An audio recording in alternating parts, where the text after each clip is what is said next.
Kita tidak hanya dinilai dari seberapa cepat kita berlari, tapi dari apa yang kita kendarai untuk mencapai tujuan.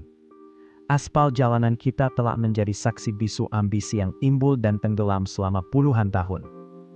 Kita pernah bermimpi memiliki identitas di atas 4 roda.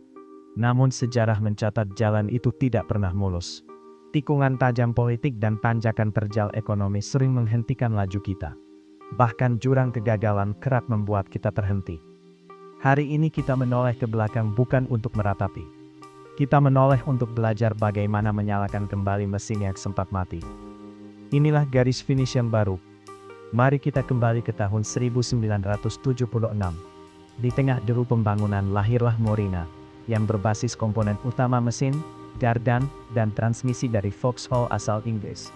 Lalu menggunakan sasis dan bodi yang dibuat lokal. Dengan suspensi perkeong yang tergolong empuk pada zamannya. Morina sederhana, kotak, dan tangguh. Morina bukan sekedar mobil pickup, melainkan simbol kemandirian yang dirakit oleh tangan anak bangsa. Morina membuktikan bahwa kita punya nyali untuk memulai. Namun di pasar yang dibanjiri raksasa global, semangat saja ternyata tidak cukup. Morina perlahan menepi, meninggalkan jejak ban yang menjadi fondasi bagi generasi berikutnya. Tahun 90-an adalah era ketika mimpi kita terbang paling tinggi.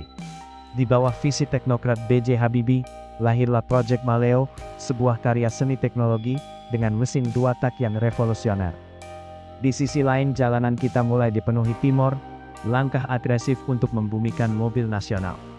Kita berada di puncak dunia otomotif Asia Tenggara. Kita merasa kita sudah sampai. Namun badai besar mengintai di cakrawala. 1998 adalah tahun yang merubah segalanya. Krisis moneter menghantam, politik bergejolak, dan tekanan internasional melalui WTO memaksa mimpi kita parkir di garasi sejarah. Maleo yang jenius terkubur, timor terhenti, bahkan inovasi seperti supercar listrik Selo harus menghadapi birokrasi yang lebih dingin dari mesinnya sendiri. Kita bertanya-tanya apakah kutukan mobil nasional itu nyata, ataukah kita hanya sedang menunggu momentum yang tepat. Jawaban itu datang dari tempat yang tak terduga, yaitu industri pertahanan. Pindad Maung muncul dengan raungan mesin yang gagah. Maung bukan sekedar kendaraan taktis, melainkan pernyataan bahwa Indonesia mampu membuat kendaraan kelas dunia yang diakui banyak negara. Kini di era elektrifikasi, kita melihat fajar baru. Polytron Project I2C atau Indigenous Indonesian Car dan bus listrik MAB membawa pesan yang jelas bahwa masa depan kita bukan lagi bensin, melainkan energi hijau yang tersimpan di tanah nikel kita sendiri. Membangun mobil nasional bukan hanya soal merakit mesin dan memasang ban. Soal kepercayaan diri bahwa kita bukan sekedar konsumen di tanah sendiri. Tantangan infrastruktur dan persaingan global memang nyata, namun api itu sudah dinyalakan kembali. Garis finish yang lama mungkin tertutup, tapi hari ini kita menggambar garis finish yang baru. Perjalanan ini tidak akan berhenti hingga logo karya anak bangsa bersinar di bawah lampu jalanan dunia.